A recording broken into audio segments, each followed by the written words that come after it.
He taught himself Islam as a teenager and was easily impressed by an extreme interpretation of the faith. Perhaps because of his Egyptian heritage, he was fascinated by the Arab world.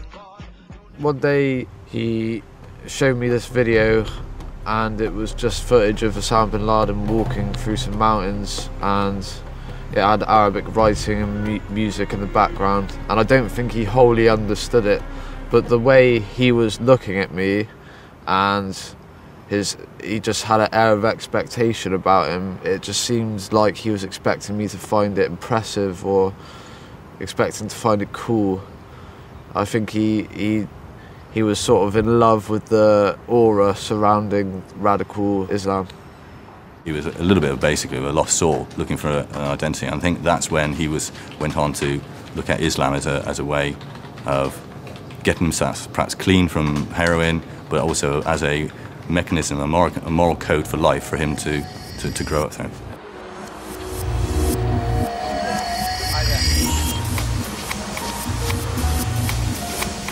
Ibrahim began a search for a mosque in Bristol that would satisfy his craving for a radical version of Islam, but they were all too moderate for him.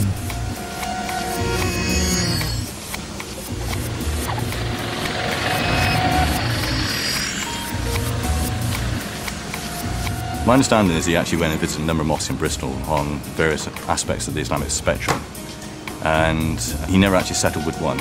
And I know he'd been into at least 4 mosques, possibly more. And his interpretation, I think, of a lot of it then came from the internet. By April 2008, he'd become obsessed with carrying out a so-called martyrdom mission, scouting Bristol's Broadmead shopping centre as a target and buying bottles of peroxide from Boots. Hi everyone, today's experiment is with HMTD or hexamethylene triperoxide diamine. Ibrahim was studying chemistry at college and now used that knowledge to prepare for Jihad. He even filmed his own experiment.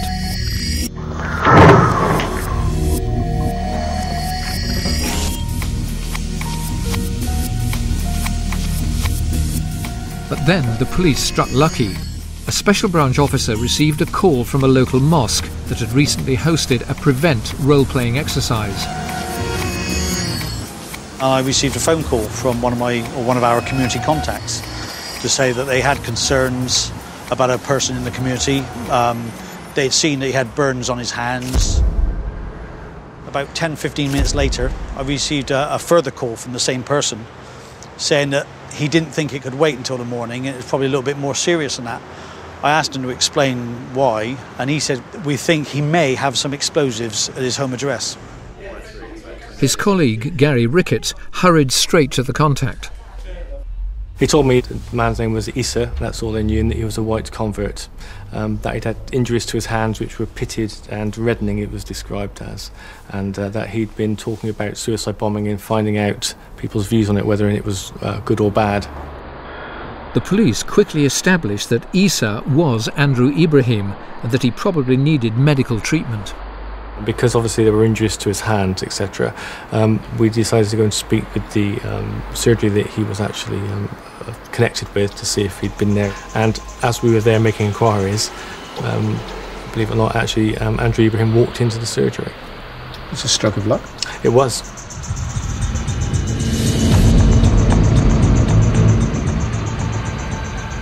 A surveillance team shadowed Ibrahim to the city centre.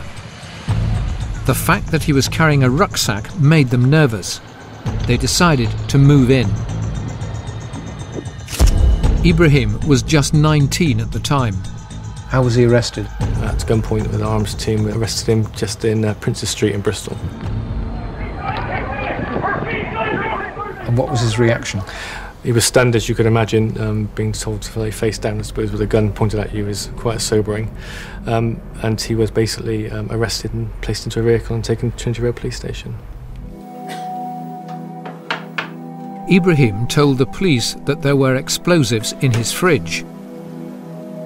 In the unlikely surroundings of Westbury-on-Trim, police discovered a bomb factory.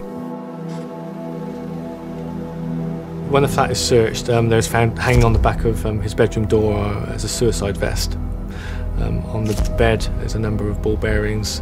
There were 3 large tubs of nails and screws. 12 empty bottles of peroxide are found under the sink. Empty bottles? Empty bottles. Did you find the distilled peroxide? The actual house was covered in peroxide when it was tested. It's all over the place. And there is actually some footage of him testing the HMTD.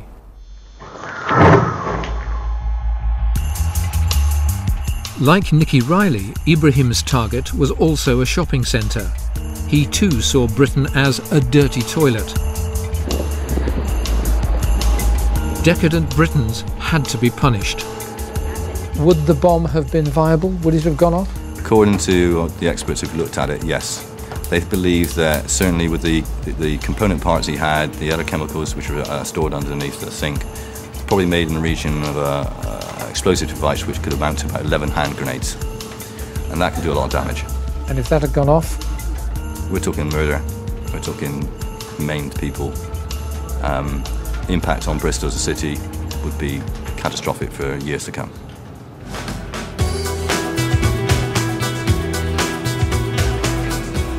The police believe that the tip-off from within Bristol's Muslim community didn't happen by chance. They claim it was a direct result of their prevent strategy and the work of their community engagement team. So where did the community engagement team begin and why? Well, it began in, actually the idea came in August 2007. Gary Ricketts is a special branch sergeant. Normally he works undercover, but for the last 2 years he and his colleagues have come out into the open. What are you trying to achieve?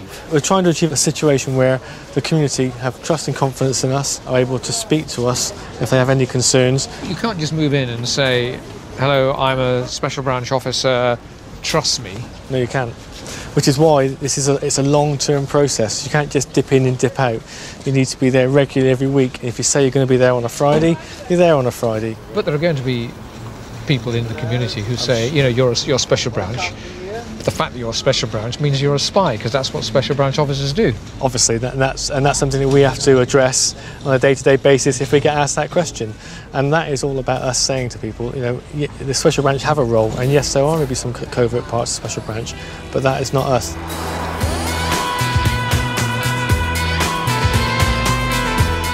Regular visits to Bristol's 10 mosques is a vital part of that work. This is the Shah Jalal Mosque.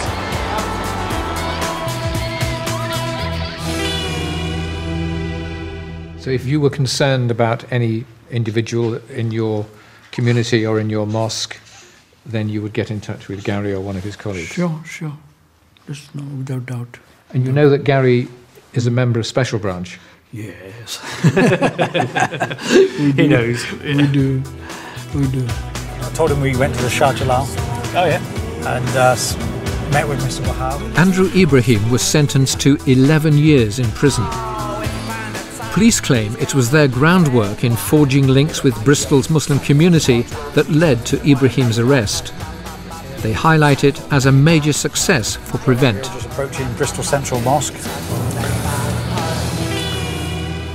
That information that came back through the community to the special branch, no doubt about it, we've actually stopped people being murdered in Bristol.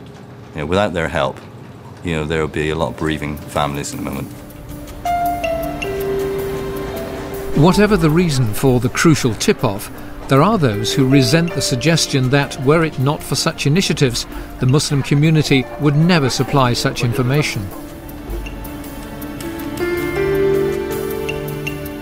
I'm sure that the community will inform the police as they would being citizens. I cannot imagine that any Muslim, you know, who knows that a bomb might be imminent would keep that information to themselves. So I think it's a non sequitur, really. It's stating the obvious. It makes assumptions that the Muslim community will not reveal that information.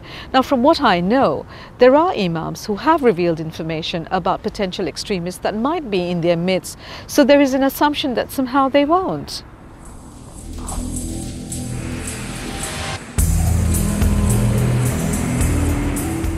There really is deep disquiet in some quarters of the Muslim community about where the climate of providing information encouraged by Prevent may eventually lead.